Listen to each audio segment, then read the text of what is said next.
Hello, Answers Now, family and friends. Adam Dreyfus here for another installment of Parent Support University. This is what we're doing during the pandemic to try to help parents and caregivers out, kind of demystify all of the applied behavior analysis, ABA terms that are out there. We have a method to our madness. We do appreciate all of the likes and the sort of the comments that you guys have been putting up on our YouTube videos and our Facebook and our Instagram. So please keep checking those out. We've got a great team that is trying to keep content fresh and relevant for you across all those platforms. I know that we're dipping our toe into Twitter a little bit, so feel free to reach out to us there. Who are we exactly? I always like to start off at the top. Well, my name is Adam Dreyfus. I'm the Chief Science Officer and one of the co-founders of AnswersNow. We are a mobile platform, but you can also access us through your desktop. We connect parents and caregivers of individuals diagnosed with autism directly to their own board-certified behavior analyst. So basically, we put a clinician in your pocket. And what we're doing here right now is, why do you need a clinician in your pocket? Mostly because all of these interventions that have been proven to work so well for children and adults have been proven to be a little inaccessible. We've been using roughly the same playbook for about 30 years. You would think that we would have done a better job of demystifying it and de-jargoning it, but in fact, the opposite is true. It's getting more complicated. Parents are feeling more overwhelmed. So the core kind of offering of Answers Now was, how do we make ABA, applied behavior analysis, methodology and interventions and sort of knowledge available to the broadest possible base. It's very frustrating that if you don't have an in-home person or your kid doesn't go to a clinic, then you're kind of shut out.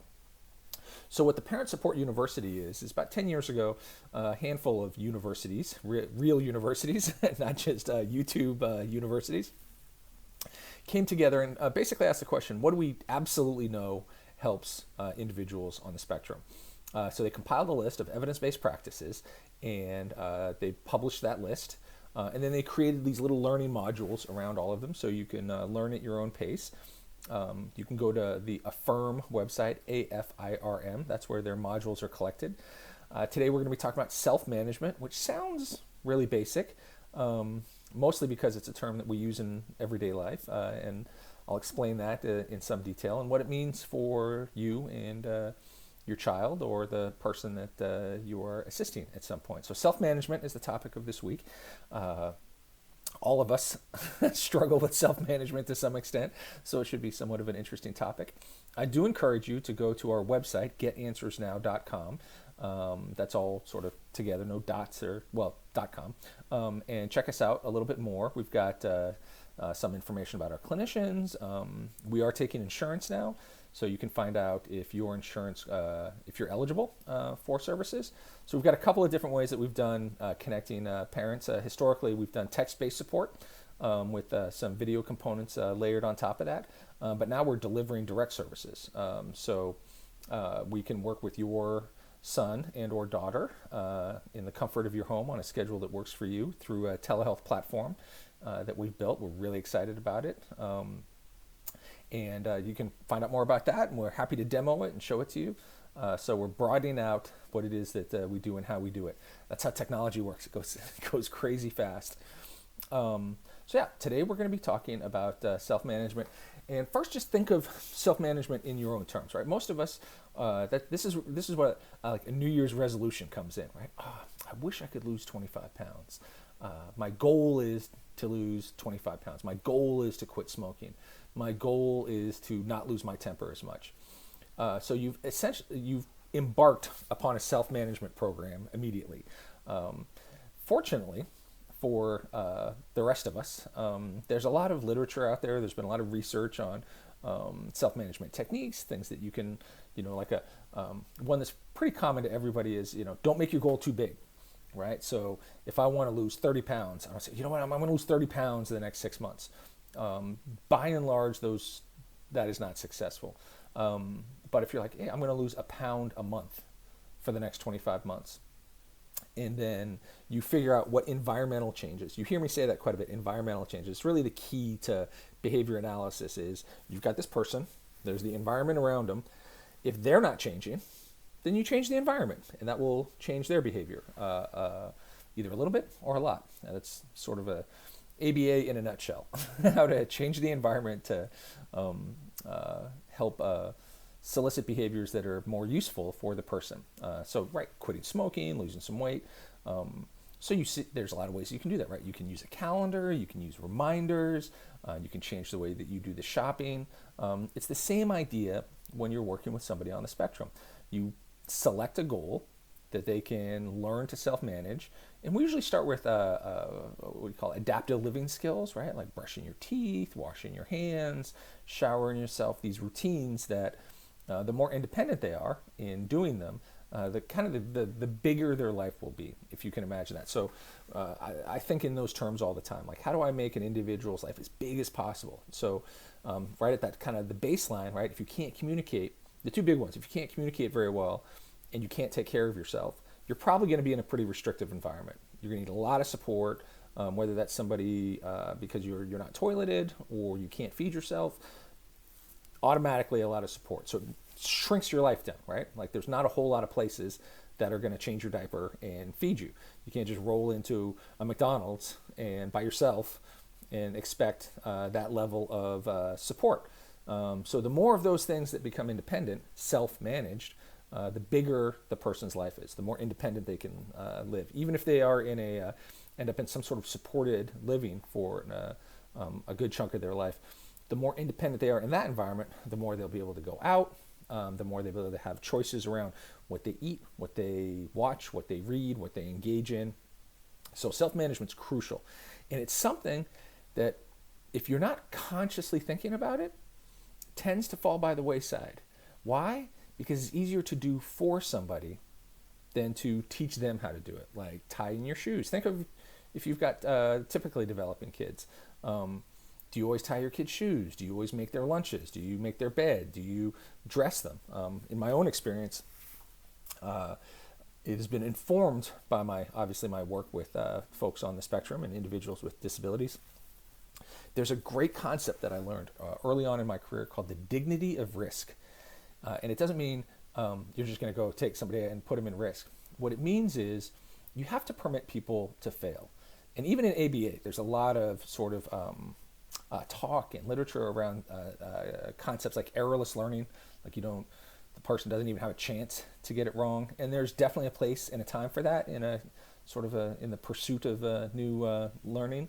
But it's an intervention, right? It's something that is only deployed if it's absolutely necessary. Most of us just learn by being in the environment. Yeah, there's some stuff that we're directly taught, right? Like you go to school and you learn things, but for the most part, the world teaches you. You're out in the world, right? Like you meet people, you learn how to change a tire, you learn how to do all of these different things, not because you went to school for it or somebody specifically sat you down and took you through a course, but because you were interested in it or you had to, right? It's the first time your tire blows out on the side of the road, you get out the manual and you got to figure it out, and now you know how to do it. So dignity of risk essentially refers to permit the world to exert itself on your child. So I've got a couple examples from my own kids. My daughter struggled with putting a shirt on and off. And all the rest of the clothes she kind of figured out, like we got through it. But man, like especially a t-shirt, she would just get it about halfway off. And for a little bit, we'd help her out, right? Like we'd pull the shirt off. But then I was like, she's got to learn how to do this, right? Like she's hitting a little resistance and giving up. So I started just not helping her. And it looks kind of mean, right? I'll admit it. It looks a little like, what are you doing? Why don't you kind of help out? And I told her what I was going to do, but she got upset. I want to say it took 10, 20 tries. And at a certain point, I would kind of lean in and help a little bit. But I would extend it out a little bit each time.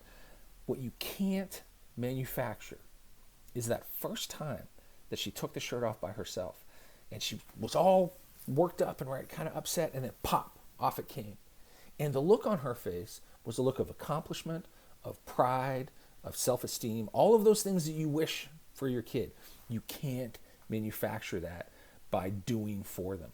They have to experience that themselves. I was watching a video a couple of days ago about it looked like about a 13-year-old girl, and she was practicing a maneuver on a skateboard called a kickflip.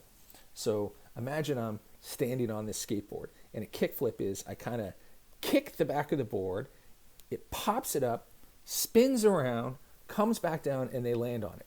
Really, really hard trick to do. I've never been able to do it. I skateboarded for a while. I could never do a successful kickflip. She had apparently been working on it for several years, and on film, she started crying tears of joy and accomplishment. Dignity of risk. You have to permit them to fail. It's hard. It's hard as parents. It's hard as caregivers, but that's where they learn self-esteem. That's where they learn self-management. So a lot of self-management stuff is just selecting a goal, which if you've got a kid on the spectrum, their whole life is goals, whether it's physical therapy, occupational therapy, like shouldn't be too hard to do this. But how many of those can they do by themselves, right? And it can be making a sandwich. It can be, you can't underestimate the power of somebody doing something for themselves and by themselves.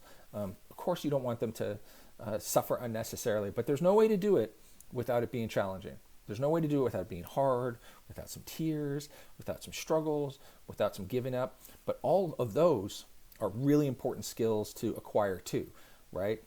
Persistence. Persistence is a huge one. And if somebody's doing for you all the time, you're not going to have much persistence, because you know that if I just sit here, someone will come by and bring me a sandwich, or if I, essentially like quiet resistance. Just want to remind you that you are watching Answers Now, YouTube, Parent Support University. We're covering the topic of self-management. I'm Adam Dreyfus. I'm the Chief Science Officer and one of the co-founders of Answers Now. We are a company that connects you directly to clinicians, so that you don't have to go wait in line. We don't have wait lists. You just sign up and you will have a clinician in your pocket. And now we're taking insurance and those meetings, which were asynchronous for a while, right? Like you could text a question or leave a video question and we'd get back to you.